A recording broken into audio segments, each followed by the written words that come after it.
আসসালামু আলাইকুম রহমতুল্লাহি অবরকাতুহ। সম্মানিত দর্শক, সারা বাংলায় সাম্প্রতিক সময় এমন কিছু হচ্ছে যা আপনি দেখতেও পারছেন না, সহ্যও করতে পারছেন না, আবার বলতেও পারছেন না। অনেকটা রাগে ক্ষোভে আপনার অঙ্গ জ্বলে ছারখার হয়ে যাচ্ছে। আমাদের এই বাংলার হাজার বছরের যে ঐতিহ্য, জারি সারি ভাটিয়ারি যাত্রাপালা, এ সকল কিছুর মধ্যে আমরা একই সঙ্গে আমাদের যে ধর্মীয় বর্ণবৈচিত্র্য, হিন্দু মুসলমান বৌদ্ধ খ্রিস্টান, এগুলোর সক্রিয়তা বজায় রেখে আমরা চলে আসছি।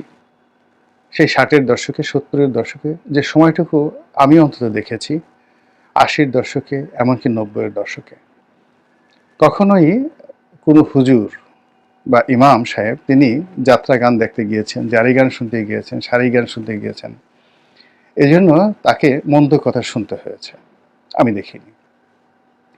বা আমাদের দেশে যে ঘটা করে দুর্গা পূজা হয়, সরস্বতী পূজা হয়, তো এই পুজোগুলো বলতে গেলে সার্বজনীন পুজো। এখানে হিন্দু মুসলমান বৌদ্ধ খ্রিস্টান এই পুজোর আনন্দ ভাগ করেছে। তারা পুজো দেয়নি, কিন্তু দাঁড়িয়ে দাঁড়িয়ে ছেলেরা মেয়েরা বয়স্করা বুড়োরা সেই দৃশ্য দেখতো যে হিন্দুরা কিভাবে পুজো করে। তারপর যাত্রাগান হতো, আলতি হতো, এরপরে আরও মেলা হতো, এবং সেই মেলাকে কেন্দ্র করে পুরো এলাকাতে একটা জমজমাট অবস্থা বিরাজ করত। এগুলো নিয়ে আমাদের ওই সময়টিতে যারা ধর্মীয় নেতা ছিলেন, তারা এখনকার যারা ধর্মীয় নেতা, তাদের চাইতে জ্ঞানে গুণে মান মর্যাদায় সম্মানে অনেক অনেক ঊর্ধ্ব স্তরের ছিলেন। যেমন ধরুন মাওলানা শামসুল হুদা পাঁচবাগী, মাওলানা হাফিজি হুজুর রহমতুল্লাহ আলাইহে,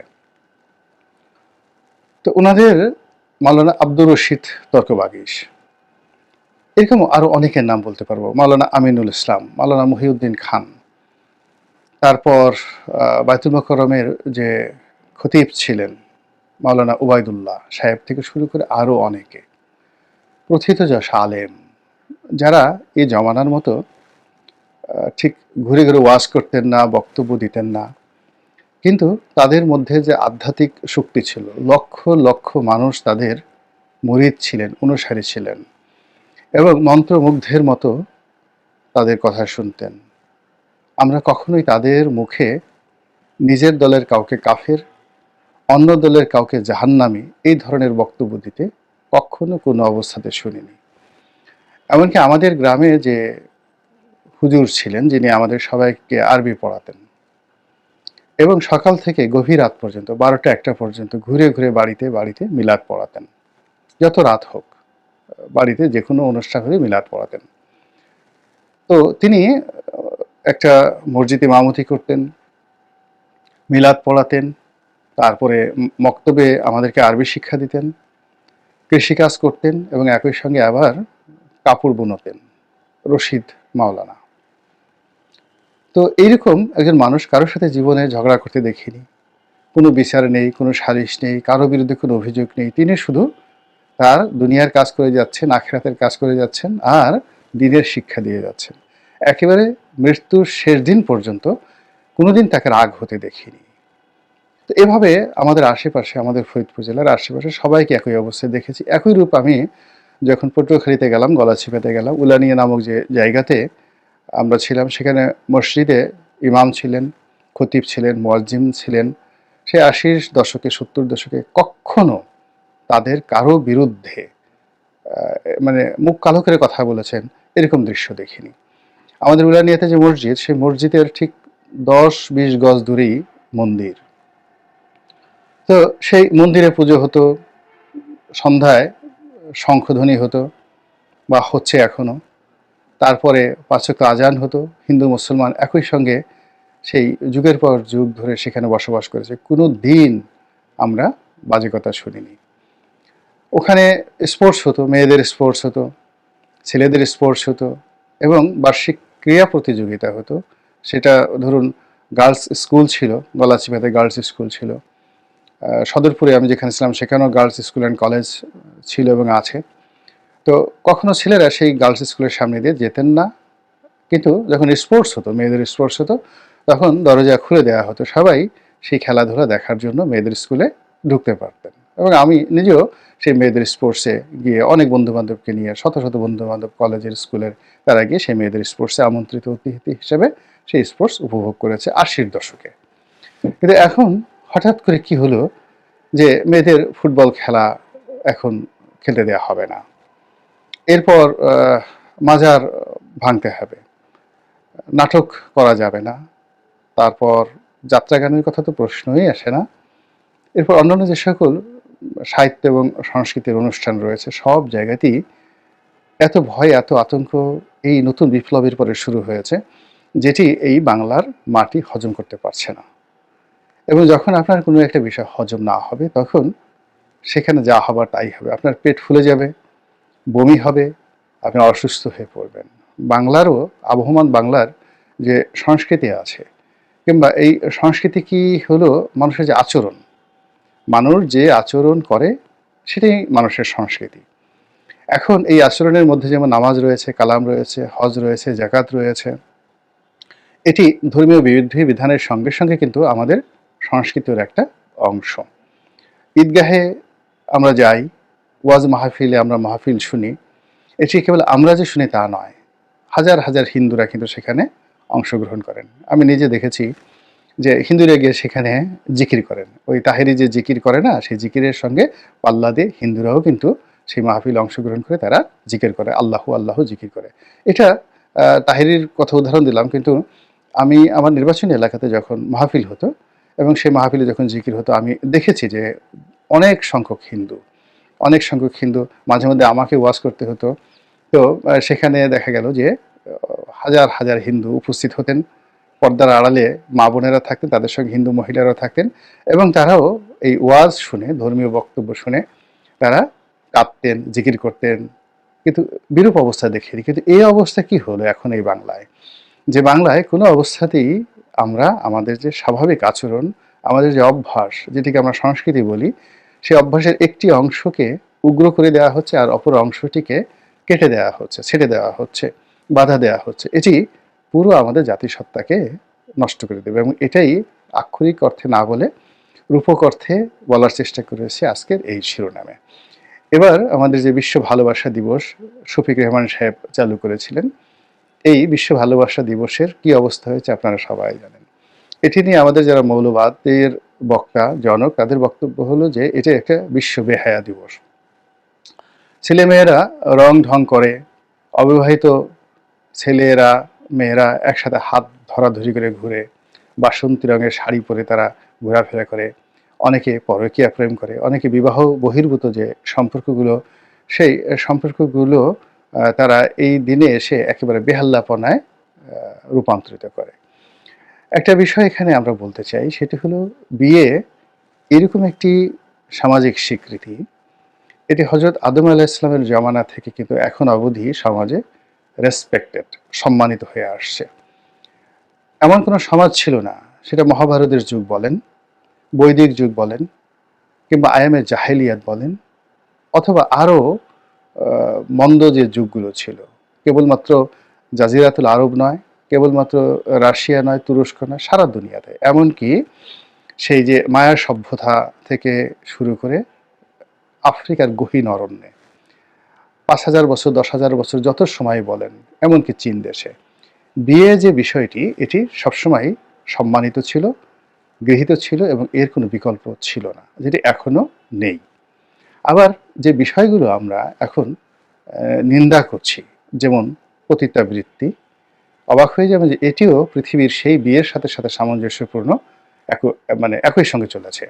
মানে বিয়েটা যেভাবে চলেছে, পতিতাবৃত্তি চলেছে, পরকীয়া চলেছে, এই যে এখন যেটি পুং মৈথুন বলে বা যেটিকে হোমোসেক্স বলা হয়, এই জিনিসটিও সবসময় এটাতে ছিল। পুরুষের অন্য পুরুষের প্রতি আকর্ষণ, নারীর অন্য নারীর প্রতি আকর্ষণ, এটি কোনো সমাজ, কোনো রাষ্ট্র, কোনো জায়গাতেই এটিকে বন্ধ করা যায়নি। সমাজ এটিকে জানে, এবং এটিকে জানার ফলে এটির জন্য শাস্তি আছে, এটির জন্য নিন্দা রয়েছে, এটির জন্য পুরস্কার রয়েছে দুনিয়া এবং আখেরাতে, এটির জন্য সামাজিক স্বীকৃতি রয়েছে এবং সামাজিক অস্বীকৃতি রয়েছে, এবং এভাবেই সারা পৃথিবীতে একটা সাম্যতা, একটি নিয়ন্ত্রিত বিধি ব্যবস্থা গড়ে উঠেছে। এমনকি আমেরিকাতে দেখেন, যেখানে পুরুষে পুরুষে বিয়েটা আমেরিকা এবং ইউরোপে যেখানে বৈধতা দেওয়া হয়েছে, এবং সেখানে কেউ যদি বলে আমি গে, তাকে ওই সমাজে রাষ্ট্রীয়ভাবে কেউ নিন্দা জানে না। কিন্তু এখনো পর্যন্ত আমেরিকান সোসাইটিতে কোনো অবস্থাতেই এটি আদরণীয় নয়, এটি গ্রহণীয় নয়। একইভাবে আপনি চিন্তা করুন যে আস্তিকতাবাদ এবং নাস্তিকতাবাদ, অর্থাৎ আল্লাহ রাসূলে বিশ্বাস করে না, খোদা ভগবানে বিশ্বাস করে না, ঈশ্বরে বিশ্বাস করে না, এটাও আদিকাল থেকে ছিল, এখনো আছে। এবং অবাক করার ব্যাপার হলো যে এই পৃথিবীতে ৯০ও নয়, যাকে বলা হয় ৯৯% লোকই ধর্মবিশ্বাসী। এমনও ধর্ম রয়েছে মাত্র স্বামী স্ত্রী দুজন বা পিতা পুত্র দুজন, এমনকি একটা পরিবারের মধ্যে সীমাবদ্ধ, কিন্তু তারা ধর্মবিশ্বাসী। সেই তুলনায় যারা নাস্তিক, সৃষ্টিকর্তাকে বিশ্বাস করে না, তাদের সংখ্যা খুবই অল্প। কাজেই যারা আস্তিক রয়েছেন, তাদের এই নাস্তিকতা নিয়ে বাড়াবাড়িটা কোনো অবস্থাতে এটা মানে অতীতেও কখনো গ্রহণযোগ্যতা পায়নি, বর্তমানেও সেটা গ্রহণযোগ্যতা পাচ্ছে না। এর কারণ হলো এটা একেবারেই অপ্রয়োজনীয়। সমাজ কখনোই এই জিনিসটি গ্রহণ করে না। সত্যের বিরুদ্ধে যে কোনো জিনিস হোক না কেন, এটা গ্রহণ করে না। মদ্যপান, নেশা করা, ভাঙ করা, জুয়া খেলা, তাস খেলা, এটা যে ১৪০০ বছর আগে আল্লাহ রাসূল নিন্দা করেছেন তা নয়। এটি সর্বযুগে সর্বকালে সব ধর্মে নিষিদ্ধ। পাশা খেলা, জুয়া খেলা, ভাং খাওয়া, মদ খাওয়া, এই সকল জিনিস, তারপরে অবৈধ যৌনাচার, পরকীয়া, ব্যভিচার, আপনি দেখাতে পারবেন না যে পৃথিবীর কোনো ধর্ম এটিকে স্বীকৃতি দিয়েছে। ইসলাম এটাকে একেবারে, আজ যেমন আমরা আধুনিক এই সমাজে বিজ্ঞানিকভাবে আমরা অনেক কিছু প্রমাণ করতে পারি যে এই অবৈধ সম্পর্কগুলো, এই অবৈধ কর্মগুলো, এই অবৈধ চিন্তাগুলো, এই অবৈধ বিনোদনগুলো, ভোগ বিলাসগুলো, এটি বৈজ্ঞানিকভাবে আমরা যেভাবে প্রমাণ দিতে পারি যে এগুলো শরীরের জন্য, স্বাস্থ্যের জন্য, মানুষের জন্য খারাপ। তদ্রূপ আজ থেকে ৫,০০০ বছর আগে যে ধর্মটি প্রতিষ্ঠিত হয়েছে তার অনেক তথ্য নেই, কিন্তু ১৪০০ বছর আগে একেবারে লেটেস্ট ধর্ম হিসেবে ইসলাম যে বিষয়গুলোর সঙ্গে বিজ্ঞানকে যুক্ত করা সম্ভব, সেই বিষয়গুলোকে সঙ্গে বিজ্ঞানকে যুক্ত করে যুক্তি তর্ক উপস্থাপন করে ইজমা এবং কিয়াস দিয়ে এমন একটা সিস্টেম করে দিয়েছে যেখানে মূলত উগ্রতার কোনো স্থান নেই। কিন্তু দুর্ভাগ্যজনক হলেও সত্যি যে আমরা এই ২০২৫ সনের বাংলাদেশে এসে এই কাজগুলো করছি। তো যেটা বললাম যে আমাদের এখানে যে শব্দটি ব্যবহার করা হয়েছে, আমরা যিনি ভাত দান করেন, মানে ভাতের আয়োজন করেন, আমরা তাকে সাধারণত ভাতার বলি। ভাতার শব্দটি আমাদের গ্রাম অঞ্চলে এটি গালি হিসেবে ব্যবহৃত হয়, কিন্তু তারপরেও এটি কিন্তু একটি, যাকে বলা হয় অর্থবোধক প্রমিত বাংলা, ভাতার। তো ভাতারকে সবাই ভালোবাসে। এখন ভাতার যে কেবলমাত্র স্বামী স্ত্রীর সম্পর্ক হতে পারে, অর্থাৎ পুরুষ ভাতার হবে তাও নয়, নারীও ভাতারই হতে পারে যদি সে কর্মক্ষেত্রে অর্জন করে। তো এইবার যে বিশ্ব ভালোবাসা দিবস বা বাংলাদেশে যেটিকে ভ্যালেন্টাইন্স ডে পালিত হওয়া নিয়ে যে ভয় এবং আতঙ্ক কাজ করেছিল, তারা মূলত ভাতার নন।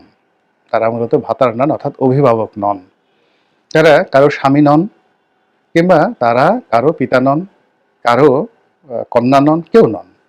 কিন্তু একটা অজানা শক্তি, একটা দুর্বোধ্য শক্তি, ঠিক একটা কালচার, একটা নতুন যে কালচার শুরু হয়েছিল, সেই কালচারটিকে হুমকির মুখে ফেলে দিয়েছে। এবং সেটি আমাদেরকে কতটা উন্নয়নের পথে নেবে, কতটা যাকে বলা হয় পেছনের দিকে নেবে, সেটা না বললেও মূল ব্যাপারটা হলো যে এই উগ্রতার কোনো দরকার ছিল না। দ্বিতীয়ত, আমাদের যে পহেলা বৈশাখ, তো এই পহেলা বৈশাখ উপলক্ষে মঙ্গল শোভাযাত্রা, এটা খুব পুরনো নয়, নতুন শুরু হয়েছে। হয়তো ৩০ বছর ৪০ বছর আগে এই মঙ্গল শোভাযাত্রা ছিল না। কিন্তু বিষয়টা হলো যে আমাদের এই জীবনে অনেক কিছুই নতুন হয়। যেমন আমরা এখন মাইকের ব্যবহার করছি, কিন্তু একটা সময় মাইক ব্যবহারকে হারাম বলা হতো, অনেকেই বলতেন। আমরা এখন প্লেনে চলছি, অনেকে প্লেনে চলাটাকে একসময় হারাম মনে করতেন। আমরা এখন বঙ্গোপসাগর পাড়ি দিচ্ছি, অনেকে একটা সময় হাজার হাজার বছর ধরে সমুদ্র পাড়ি দেওয়া, কালাপানি পাড়ি দেওয়া ধর্ম থেকে, জাতি থেকে খারিজ হয়ে যাওয়ার নামান্তর মনে করা হতো। তারপর আমরা এখন যাকে বলা হয় বিদেশিদের সাথে মিশছি, তারপরে অনেক কিছু করছি, পেস্ট দিয়ে দাঁত মাজছি, পাউডার মাখছি মুখে, আলতাসোনা পাউডার মাখছি, এমনকি সাবান দিয়ে গোসল করছি। কিন্তু এমন একটা সময় ছিল সাবান দিয়ে গোসল করাকেও আমাদের এই সমাজে হারাম বলে ফতোয়া দেওয়া হয়েছে।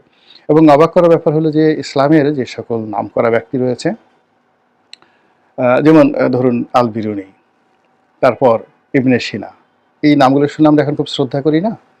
কিংবা মাওলানা জালালউদ্দিন রুমি, উমর খৈয়াম, কাজী নজরুল ইসলাম, তারা কিন্তু সবাই সমসাময়িক যুগে উগ্রবাদীদের দ্বারা, ধর্মান্ধদের দ্বারা তারা কাফের ঘোষিত হয়েছিলেন এবং তাদেরকে মেরে ফেলার জন্য ফতোয়া দেওয়া হয়েছিল, তাদেরকে আক্রমণ করা হয়েছিল, প্রাণের ভয়ে প্রাণ বাঁচানোর জন্য তারা গা ঢাকা দিয়েছিলেন।